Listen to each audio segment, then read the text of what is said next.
Hello बच्चों, आप सब कैसे हैं? मैं उम्मीद करता हूं कि बहुत अच्छे होंगे और अपनी पढ़ाई को बहुत अच्छे से कर रहे होंगे। मैं आकाश कुमार बढ़ाना आईसीटी वर्चुअल क्लासरूम में आपका बहुत बहुत स्वागत करता हूं मेरे प्यारे बच्चों। और आपको जैसा पता है कि हमारी आपका 10th क्लास है और 10th क्लास में आज हम लोग जो आपका विषय पढ़ेंगे इकोनॉमिक्स है। चैप्टर ऑलमोस्ट आपका कंप्लीट हो चुका है। आज हम लोग इसको अंतिम रूप देंगे और चैप्टर के बाद हम लोग कुछ महत्वपूर्ण आपके प्रश्न उत्तर हैं जो मैं आपको कराऊंगा। फिर उसके बाद जो हमारा नेक्स्ट लेक्चर होगा उसी में हम लोग आपका नेक्स्ट जो आपका टॉपिक है हम लोग उसको प्रारंभ करेंगे। तो कितने ऐसे बच्चे हैं जो अभी जिन्होंने घर पर जाकर आर्थिक विकास की समझ की जो आपकी बुक है उसमें से आपने चैप्टर नंबर 1 आपका विकास को घर पर जाकर पढ़ा है? हाथ खड़े कीजिए, कितने ऐसे बच्चे हैं? जेएसी बुग्गावाला और जेएसी कुंज, जेएसी बुग्गावाला और जेएसी कुंज, बच्चों आप लोगों ने घर जाकर रिवीजन किया है? जेएसी बुग्गावाला, ठीक है। तो जो बच्चे पीछे बैठी हैं आगे आके बैठिए ना बच्चों, डेस्क पे खाली पड़ी हुई है आगे। जो बच्ची पीछे बैठी है आगे आकर बैठो ताकि बोर्ड आपको पास में दिखाई दे, नजदीक से आप उसको पढ़ सकें। और ये बच्चे किस विषय का काम पूरा कर रहे हैं? जीआईसी कुंज, माइक ले बच्चों। जीआईसी कुंजा, माइक ले बच्चों, माइक लीजिए बच्चों। जेएसी कुंजा के बच्चे, सर इनका नाम लिख लीजिए। जेएसी कुंजा, बात नहीं कर रहे बच्चे, ठीक है। जेएसी कुंजा, चलिए। जीजीआईसी बुग्गा वाला, माइक लीजिए बच्चों। माइक को ऑन करें अच्छे से, आपको अनम्यूट कर दिया गया है। माइक को पूरा ऑन करें, आपको बटन ऊपर करने होगा, फिर उसके बाद जो होगा आपका माइक ऑन हो जाएगा। चलिए, किसी कारण बस जो भी है आपके माइक से आवाज नहीं आ पा रही, हम लोग चलते हैं सीधा अपने चैप्टर की तरफ और बीच में आपसे बात करेंगे। देखिए ध्यान दीजिए, हम लोग आपका चैप्टर पढ़ रहे थे विकास। तो हमने आपके डेवलपमेंट के बहुत सारे जो आपके मायने हैं हमने उनको सबको पढ़ा कि कैसे क्या मतलब है विकास का, किस तरह से हम लोग समानता की कोशिश करते हैं और कैसे लोगों के लिए विकास का क्या वायदा है और कैसे किस अलग अलग व्यक्ति के लिए विकास क्या है, उसके अलग अलग आपके लक्ष्य हैं, उसको हमने देखा। इस तालिका के माध्यम से हमने पढ़ने का प्रयास किया कि एक भूमिहीन व्यक्ति के लिए उसको बेहतर रोजगारी और आपका मजदूरी मिले, उसके बच्चे अच्छे पढ़ सकें, ठीक है, और उसका सामाजिक भेदभाव ना हो और गांव में वो क्या हो, उसका नेता बनकर घूम सके, ठीक है बच्चों। तो उसका क्या होगा, वो उसका क्या है, विकास का लक्ष्य है। इसी प्रकार से हमने पंजाब के किसानों को देखा था। फिर उसके बाद हमने आय और अन्य लक्ष्य को देखा कि साथ में हमने ये भी देखा कि लोगों को क्या चाहिए, पैसा नहीं, आपका स्वतंत्रता, समानता, सुरक्षा और आदर की भावना, ये सारी चीजें उनको चाहिए। क्लियर है? फिर हमने देखा कि एक व्यक्ति के लिए क्या है, आपका विकास है, तो आपका दूसरे व्यक्ति के लिए शायद वो विनाश हो सकता है। एग्जाम्पल हमने पढ़ा कि आपका नर्मदा नदी के पर जब आपका बांध बन रहा था तो लोग उसका विरोध प्रदर्शन कर रहे थे, क्योंकि जब बांध बनेगा तो उससे बिजली उत्पादन होगी, लेकिन बिजली उत्पादन के साथ जब बांध बन रहा है तो उससे पीछे के गांव में क्या हो जाएगा, पानी भर जाएगा। उन लोगों को एक स्थान से दूसरे स्थान आपका मूव करना पड़ेगा, जो क्या होगा उनके लिए अच्छा नहीं होगा। ये हमने देखा। और राष्ट्रीय विकास के विषय में पढ़ा कि राष्ट्रीय विकास के क्या महत्व हैं, क्या मायने हैं, उसको हमने समझा। उसके साथ साथ बच्चों हमने फिर आगे देखा था आपका कि विभिन्न देशों या राज्यों की तुलना कैसे करते हैं, इसको हमने देखा कि आप कैसे कंपेयर करोगे अलग अलग देशों का और आपका राज्यों का, उसके हिसाब से हमने देखा। फिर हमने औसत आय और हमने आपकी पर कैपिटल इनकम यानी कि प्रति व्यक्ति आय को देखा और हमने पढ़ा। फिर हमने क्या करा, आपका विश्व बैंक की विश्व रिपोर्ट के अनुसार हमने क्या किया, देशों का वर्गीकरण किया कि हमने एक डॉलर का अपना जो था आपका विश्व बैंक ने अपना मानक सेट किया कि अगर यूएस डॉलर में किसी भी प्रति व्यक्ति की आय 49 आपका 300 है तो उसको हम क्या मानेंगे, आपका समृद्ध देश मानेंगे। अगर किसी की 25 आपका 00 है तो हम उसको कम मानेंगे। और साथ में दूसरा हमने ये देखा कि जो भारत की स्थिति है तो भारत ना तो समृद्ध आय में आता है ना निम्न आय में आता है, तो भारत किस में आता था आपका? मध्यवर्ती आय में आता था। ठीक है, ये हमने देखा। और औसत आय की पूरी कल्पना को हमने पढ़ा। ठीक, ये आपको ध्यान देना है। ठीक है बच्चों, फिर उसके बाद हम लोग आपका देख रहे थे आय और अन्य जो आपके मापदंड है उनको हमने पढ़ लिया। फिर हम लोगों ने आपस में कंपेयर किया था हरियाणा, केरल और आपका बिहार का, कि एक तरफ तो हरियाणा क्या है, आर्थिक रूप से आपका सशक्त है, जबकि शिशु मृत्यु दर में, साक्षरता में, नवल उपस्थिति अनुपात में, उन सब में हमने हरियाणा की आपका स्थिति को देखा। फिर हमने केरल की स्थिति को देखा और हमने बिहार की स्थिति को देखा। तो इन सारे डाटा को हम लोगों ने पढ़ा और हमने इन सबको आपका देख लिया था, यहां से कंपेयर किया। तो जीजीआईसी भागलपुर, आपको मेरी आवाज आ रही हो तो एक बार हाथ खड़ा कीजिए। बहुत अच्छे, बहुत अच्छे। ये चैप्टर पढ़ा है आप लोगों ने मुझसे या नहीं? अगर मुझसे पढ़ा है तो हाथ खड़ा कीजिए। जीजीआईसी भागलपुर, मैं आपसे जानना चाहता हूं क्या आपने वर्चुअल के माध्यम से मुझसे ये चैप्टर पढ़ा है कि नहीं? अगर पढ़ा है तो एक बार हाथ खड़ा कीजिए, यानी कि आपने चैप्टर नहीं पढ़ा। ठीक है, कोई भी एक बच्ची माइक ले। चलिए बच्चों, आप माइक नहीं ले रहे, बात करना नहीं चाहते, कोई नहीं, मैं फिर जुड़ूंगा आपसे दोबारा। आगे ध्यान दीजिए, क्योंकि हम चैप्टर को रिवीजन में इसलिए करा रहा हूं क्योंकि मैं चैप्टर को पढ़ा चुका हूं और अंतिम में आज मेरे को आपका प्रश्न उत्तर कराने हैं इसके। ठीक है, चलिए, इसको हमने पढ़ा और उसी के साथ साथ हम लोगों ने जो था बच्चों इसी के अंदर तालिका को अध्ययन किया और हम लोग सार्वजनिक जो आपकी सुविधा है उनकी हम लोग आपका बात कर रहे थे कि किस तरह की सार्वजनिक सुविधा होनी चाहिए, कि लोगों को शिक्षा और स्वास्थ्य के संबंधित आपके चीजें मिलनी चाहिए ताकि लोगों का क्या हो सके, विकास हो सके, और समाज के लिए क्या पर्याप्त है, क्या चीजें हैं, इन सबको हम लोगों ने आपका इस लेक्चर के माध्यम से जानने का आपका प्रयास किया और उसको देखा। हमने साथ ही में क्या किया था बच्चों, इस सारणी को भी देखा कि 2019 तथा और उसके पड़ोसी देश में कि सकल राष्ट्रीय आय यानी कि ग्रॉस डोमेस्टिक जो आपकी इनकम है उसको हमने देख लिया था, और संभावित जो आयु है वो भी हम लोग आपका देख रहे थे, और एवरेज जो आपका स्कूली शिक्षा है उसको भी देखा।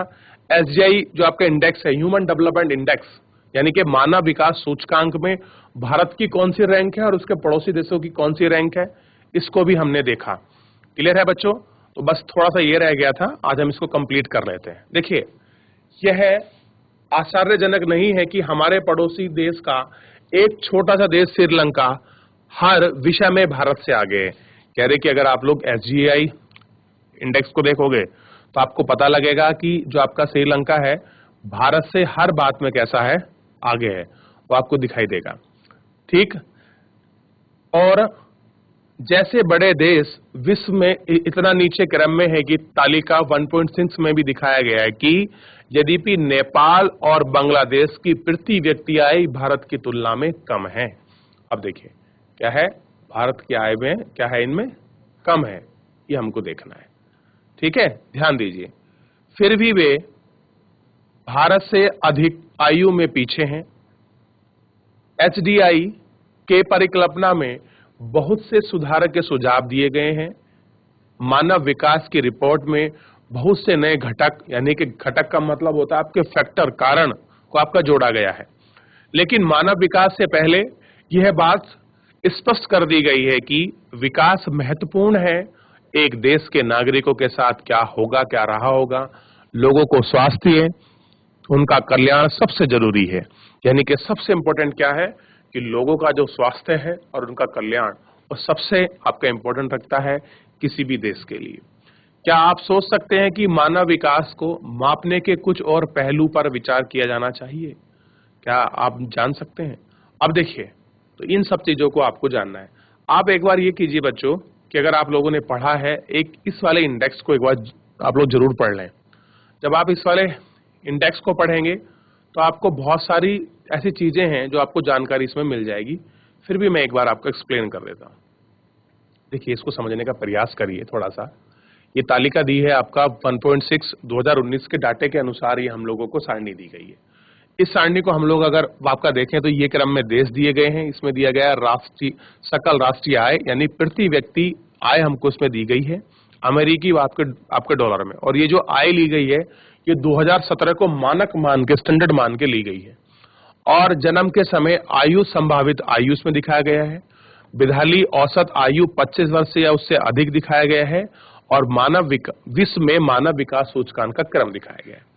अब देखिए आय को ध्यान दीजिए, इसका नंबर दिखाया है आपका श्रीलंका में 12707 और वहीं आप भारत का देखिए ये प्रति व्यक्ति आय है, क्लियर है, 12,707। अगर आप भारत में देखेंगे तो 6,681 रुपए एक व्यक्ति की औसत एवरेज आय है, यानी कि हम श्रीलंका से भी पीछे हैं एवरेज में, इसमें प्रति व्यक्ति आय में। अगर मैं जीवन की संभावित आय देखूं तो एक एवरेज आय जो मिलेगी हमको 75 वर्ष, यानी कि आपका 75.5 वर्ष, यानी कि 7.5 उसमें हो जाएगा आपका 0.5। और अगर हम भारत में इसमें कंपेयर करूं तो भारत क्या दिखाई देगा 68.8, यानी कि भारत में औसतन एवरेज जो व्यक्ति है उसकी आय 68 वर्ष है। जबकि आप ऊपर देखें श्रीलंका हमसे अच्छा है, बहुत छोटा देश है, आप लोग देखेंगे इसमें। और अगर विधाली शिक्षा में बात करूं तो 10.6 में है, यानी कि उसके यहाँ अच्छा रेट है, हमारे यहाँ कम है। और अगर मैं इस तरफ अगर ध्यान देता हूं एसडीआई इंडेक्स पे तो भारत की रैंकिंग 130 हुई है, यानी कि डेवलपमेंट के मायने में, मानव विकास सूचकांक के मायने में भारत का नंबर 130वां है, जबकि 73वां नंबर किसका है, श्रीलंका का। यानी कि हम लोग एसडीआई इंडेक्स में, ह्यूमन डेवलपमेंट इंडेक्स में, मानव विकास सूचकांक में हम श्रीलंका से भी पीछे हैं। और नेपाल हो गया आपका, पाकिस्तान हो गया, बांग्लादेश हो गया, इनसे हम थोड़ा सा आगे हैं। तो हमारा कंपैरिजन किससे होना चाहिए, जो आपका डेवलपिंग कंट्री है। लेकिन आप देखिए हम किस कैटेगरी में आके खड़े हैं इस स्थिति में। तो हमको ये सब चीजें पढ़नी है। इकोनॉमिक्स में जब हम लोग डेवलपमेंट पढ़ रहे हैं तो हम सारे एक जो एंगल हैं, जो सारी चीजें हैं, हम उनकी स्टडी कर रहे हैं, चाहे उसमें आय को लेकर हो, जीवन प्रत्याशा को लेकर हो, शिक्षा को लेकर हो, शिशु मृत्यु दर को लेकर हो, राष्ट्रीय सकल आय को लेकर हो, मानव विकास सूचकांक को लेकर हो, इन सबको हम लोग पढ़ रहे हैं। इस टिप्पणी को आप लोग पढ़िएगा तो आपको एसडीआई के बारे में पता लगेगा कि ह्यूमन डेवलपमेंट इंडेक्स क्या है, और आप इसके विषय में क्या है अच्छे से पढ़ पाओगे और अच्छे से आपका जान पाओगे। क्लियर है? तो ये सब आपको थोड़ा सा ध्यान रखना है। अब चलिए हम लोग इसमें बात करने वाले हैं विकास की धारणता। हम विकास को जिस तरह भी परिभाषित करें, अभी के लिए मान लीजिए कि एक विशेष देश काफी विकसित है और हम निश्चित रूप से यह जानना चाहेंगे कि विकास का यह स्तर और ऊंचा हो या कम से कम भावी पीढ़ी के लिए स्तर बना रहे। यानी कि कैसे डेवलपमेंट की बात कर रहे हैं कि जो डेवलपमेंट का जो लेवल है, जो स्तर है, वो क्या होना चाहिए, ऊंचा हो, कैसा हो, हाई हो, और साथ साथ वो अपनी भावी पीढ़ी के लिए भी जो स्तर है, जो आपका लेवल है, वो आपका बना सके और ये सारी चीजें आपकी हो सकें, ये हमको ध्यान रखना है। ठीक। लेकिन 20वीं सदी के उत्तरार्ध में बहुत से वैज्ञानिक यह चेतावनी देता आ रहा है कि विकास का वर्तमान प्रकार और स्तर धारणीय नहीं है। कैसा नहीं है, सचनेबल नहीं है। जिस तरह से हम सोचते हैं वो वैसा नहीं है। आप देखिए ये भी एनर्जी के विषय में हमने आपका देख लिया था, इसके विषय में पढ़ा। अब देखिए पर्यावरण के गिरावट के परिणाम राष्ट्रीय और राज्य सीमा का ख्याल नहीं रखते, एक क्षेत्र में देशगत विषय नहीं रहा है। हम सबका भविष्य परस्पर जुड़ा हुआ है। परस्पर का मतलब है हम लोगों का जो भविष्य है एक दूसरे के साथ आपका जुड़ा हुआ है। विकास की धारणता तुलनात्मक स्तर पर ज्ञान का नया क्षेत्र है, जिससे हम वैज्ञानिक, अर्थशास्त्री, दार्शनिक और अन्य सामाजिक वैज्ञानिक मिलजुल कर काम कर सकते हैं।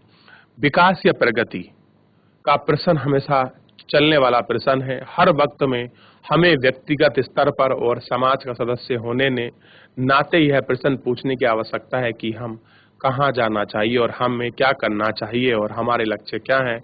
इसके लिए बहस आपका जरूरी है। यानी कि हम लोग इसके लिए क्या कर सकते हैं, ये सारे डिस्कशन क्या है हमारे लिए बहुत आपका जरूरी है। तो हमको ये सारे डिस्कशन हम लोगों को करने हैं और हम लोगों को आपका देखना है ताकि हम लोग इसको देख सके। तो चैप्टर जो है बच्चों ऑलमोस्ट आपका फिनिश हो चुका है। आप लोग इसको ध्यान दें और एक बार पढ़ लीजिए, ताकि कोई भी आपका डाउट बनता है आप मुझसे कल इस प्रश्न के बारे में पूछ सकते हैं, क्योंकि बहुत बच्चों ने चैप्टर अभी आपका पढ़ा भी नहीं है बच्चों। तो चैप्टर आपका समाप्त हो चुका है और अब हम चलते हैं इसके थोड़ा सा हम लोग इसके प्रश्न उत्तर हैं, ऑप्शन हैं, हम उनको करेंगे, क्योंकि जिस तरह से हम जितना आपका चैप्टर को आसान समझते हैं वो चैप्टर उतना आसान आपका नहीं होता। ये हम लोगों को विशेष ध्यान आपका देना चाहिए और इन सब के विषय में हम लोगों को सोचना चाहिए। ठीक है, तो सभी बच्चे से मैं उम्मीद करूंगा कि सभी बच्चे चैप्टर को अच्छे से पढ़ेंगे और रिवीजन करेंगे और जो भी आपका क्रम है आप लोग उसको ध्यान रखेंगे। ठीक है, थोड़ा सा आप लोग इसको देखते चलिए इस चैप्टर के क्रम में।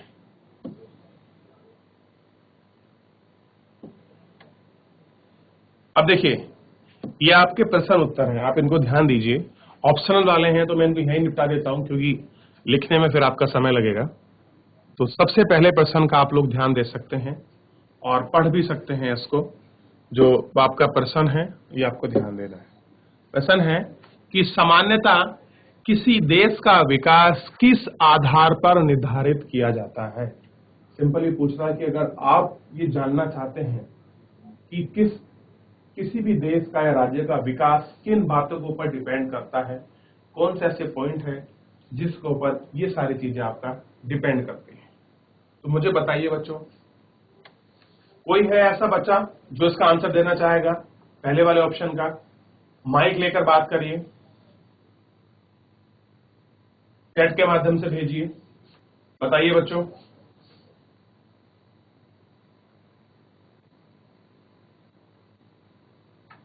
अगर किसी बच्चे ने चैप्टर पढ़ा हो और अगर कोई भी बच्चा वॉलंटरी है, कोई ऐसा कंपल्सन नहीं है कि आप ही बताएंगे, लेकिन आप बता सकते हैं कि किसी देश का विकास किस आधार पर निर्धारित किया जाता है। कोई बच्चा बताना चाहेगा? चलिए ठीक है, मैं ही बता देता हूं आपको। देखिए, अगर आप किसी देश का विकास के जो आधार हैं वो किन बातों से निर्धारित होते हैं, और ये अगर आप जानना चाहते हैं तो उसके लिए आप लोग ध्यान दीजिए। प्रति व्यक्ति आय भी आपका महत्वपूर्ण होती है, औसत साक्षरता स्तर भी आपके लिए महत्वपूर्ण होता है, और लोगों की स्वास्थ्य की जो स्थिति है वो भी महत्वपूर्ण होती है। तो यानी कि जो इसका आंसर है, आंसर बनेगा इसका डी की उपरोक्त सभी। यानी कि आप सिंपल कह सकते हैं कि किसी भी देश के विकास का जो आधार है वो ये ऐसी सारी चीजें हैं जिनके ऊपर आपका क्या करता है बच्चों, डिपेंड करता है। डिपेंड का मतलब है आपका निर्भर करता है। तो ये सारी चीजें आपको पता होनी चाहिए, क्योंकि ऐसे प्रश्न ही आपकी बोर्ड परीक्षा में ऑप्शनल के रूप में आपको देखने के लिए मिलते हैं। क्लियर है? अगले प्रश्न पर आप लोग ध्यान दीजिए और इसको पढ़िए। अभी अभी हमने ये प्रश्न का आंसर किया है। प्रश्न है, निम्नलिखित पड़ोसी देशों में से मानव विकास के लिहाज से किस देश की स्थिति भारत से बेहतर है। अभी जो इंडेक्स पढ़ा रहा था उस इंडेक्स से ही सीधा क्वेश्चन बना है कि किस देश की स्थिति सबसे बेहतर है। बताइए, इसको तो बता सकता है कोई बच्चा? अभी अभी हम लोगों ने आपके इंडेक्स में पढ़ा है बांग्लादेश, श्रीलंका, नेपाल या पाकिस्तान। जल्दी बताइए। चैट के माध्यम से भी आंसर आप लोग भेज सकते हैं, ऑप्शन में ए बी सी करके। इस तरह से आप लोग माइक लेके आंसर कर सकते हैं कि सर बी आंसर है, सी आंसर है, डी आंसर है, ए आंसर है, इस तरह से। चलिए, ऐसे कितने बच्चे हैं जिनको ये लगता है कि इसका ए आंसर है? कोई बच्चा नहीं? चलिए, बी वाले हाथ खड़ा कीजिए जिनको लगता है कि बी आंसर है।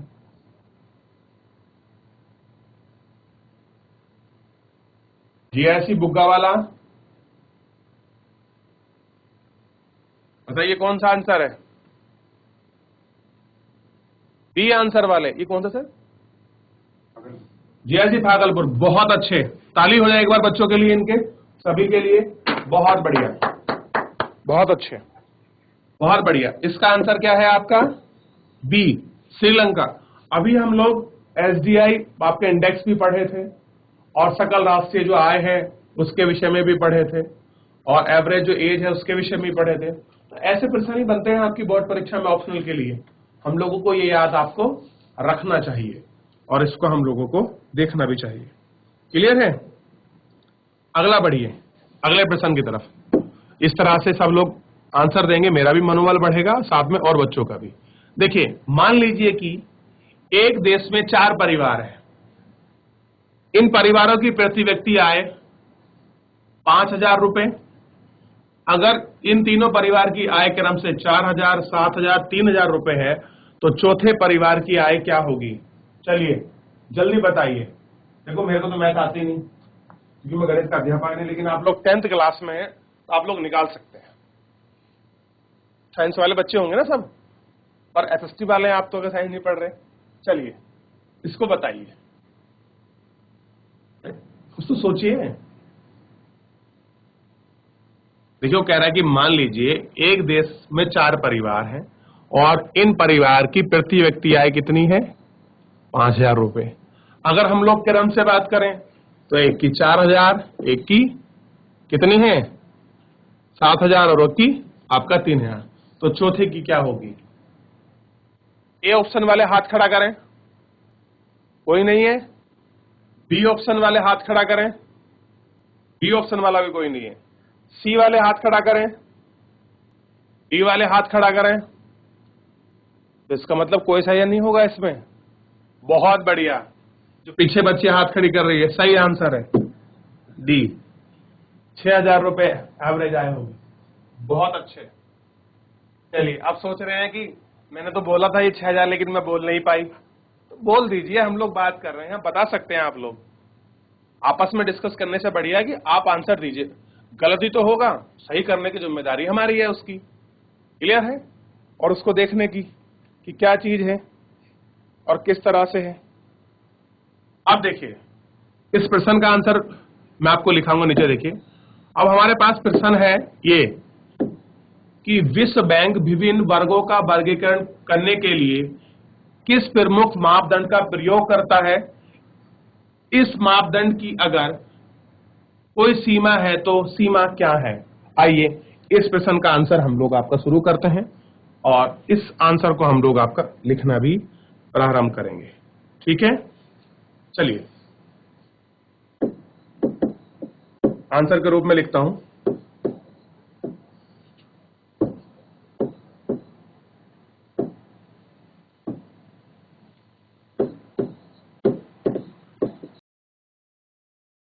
विश्व बैंक द्वारा विभिन्न देशों को वर्गीकृत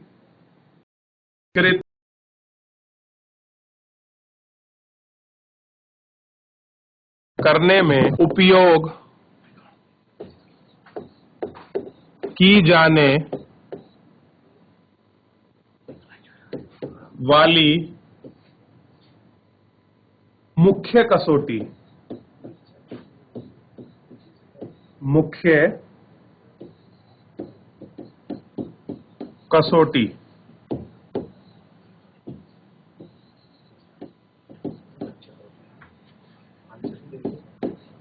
किसी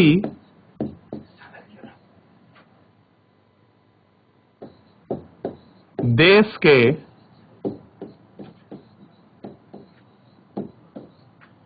व्यक्ति की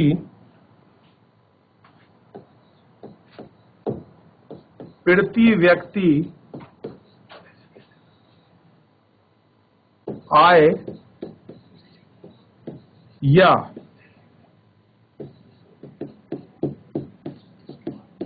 औसत आय है। क्या है? औसत आय है। इस मापदंड की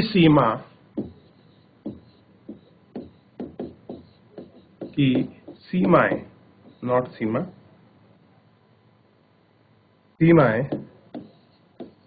यह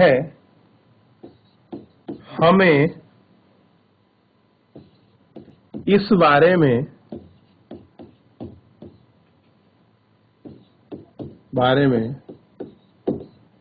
नहीं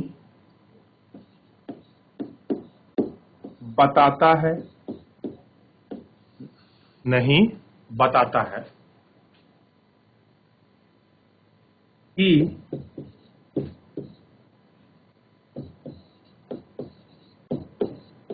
व्यक्तिगत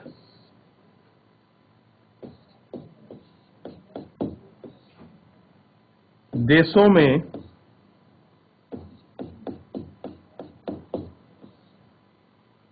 लोगों के बीच यह, पहले इसको लिख लीजिए फिर हम लोग आगे बढ़ेंगे। कॉपी कर लिया? हो गया कॉपी, आगे बढ़े?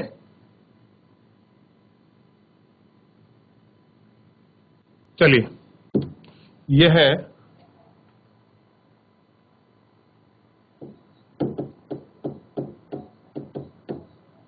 औसत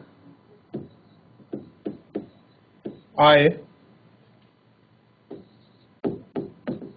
कैसे वितरित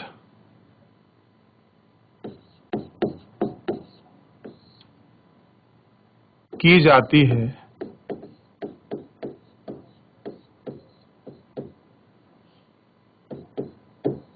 आय वितरण के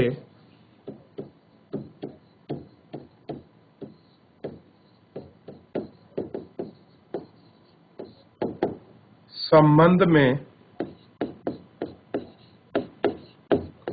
प्रति व्यक्ति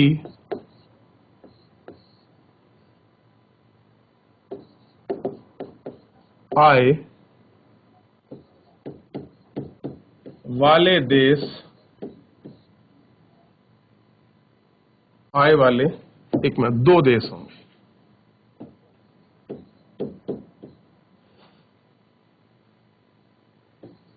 दो देश बहुत भिन्न हो सकते हैं।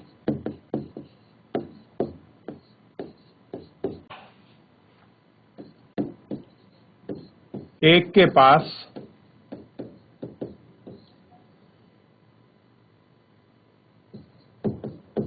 आय का समान वितरण हो सकता है,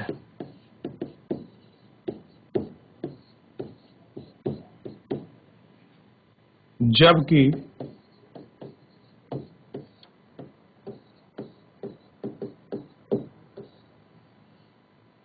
दूसरे में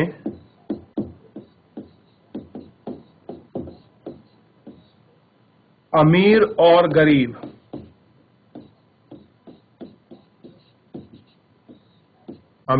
गरीब के बीच असमानताएं या समानताएं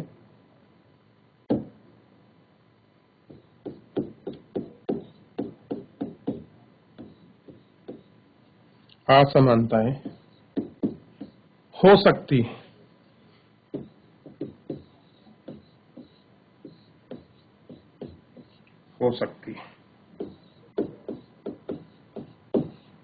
राष्ट्रीय आय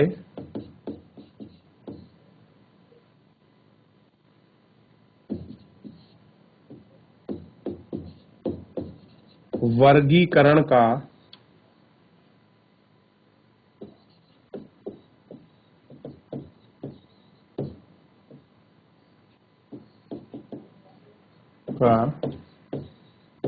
अच्छा मापदंड नहीं है,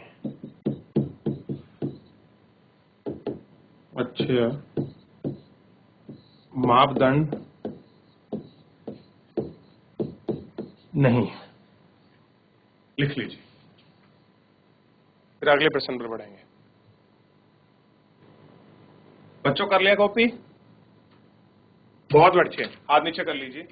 अगला प्रश्न की तरफ हम लोग आपका बढ़ चलते हैं, और जो प्रश्न है वो प्रश्न है विकास मापने का UNDP, United Nation Development Programme का मापदंड किन पहलुओं पर विश्व के अनुसार अलग है।